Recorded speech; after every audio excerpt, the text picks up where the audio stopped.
Bonjour à tous et toutes. Aujourd'hui, je voudrais faire une capsule un peu plus particulière. Habituellement, je pars directement des textes de Nag Hammadi, mais cette fois-ci, je vais tisser 3 fils ensemble. La dernière capsule d'ISO sur la simulation, une de mes anciennes investigations réalisées avec mon ancienne télépathe, et bien sûr les codex gnostiques qui nous rappellent que ce monde est un rêve imposé par des puissances qui ne sont pas de l'esprit.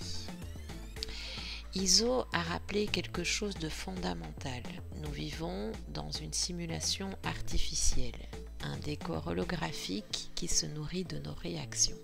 Vous pouvez évidemment retrouver ça dans les sessions clients des consoeurs et confrères. Et elle a bien marqué la différence entre la résistance, qui épuise et nourrit encore la matrice, et l'opposition, qui est tranchante, nette, vibratoire. Cette idée d'illusion n'est pas nouvelle. Les textes de Nag Hammadi parlaient déjà des archontes, maîtres de l'oubli, qui maintiennent l'homme prisonnier de leur filet. Et ça, je pense que vous l'avez bien compris. Avec Fisso, mon ancienne télépathe, nous avions exploré la question des 144 000.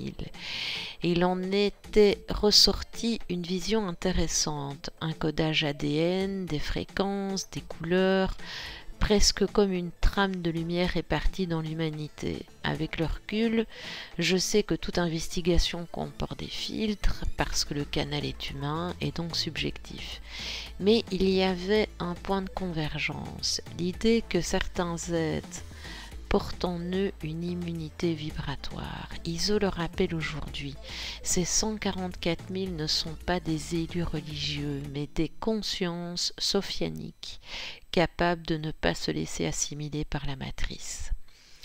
Dans les codex, il est dit que l'oubli de soi est la véritable prison, et que la mémoire du soi, mémoire de l'esprit, est la clé de sortie. Cela rejoint à la fois ce que j'ai vu en investigation et ce que dit ISO.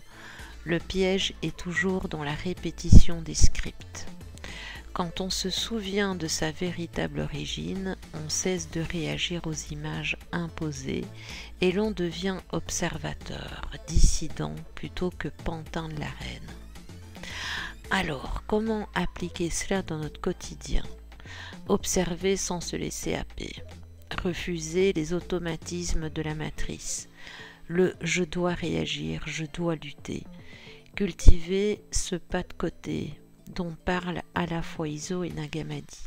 Ne pas choisir entre la case noire et la case blanche, mais marcher hors de l'échiquier.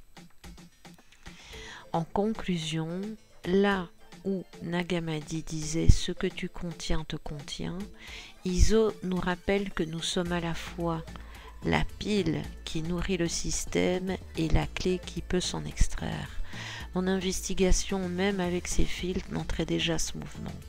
Certains codes vibratoires échappent au recyclage. À chacun de nous d'oser l'opposition lucide plutôt que la résistance épuisante. Merci d'avoir marché avec moi sur cette ligne temporelle. On se retrouve pour une prochaine capsule. À bientôt.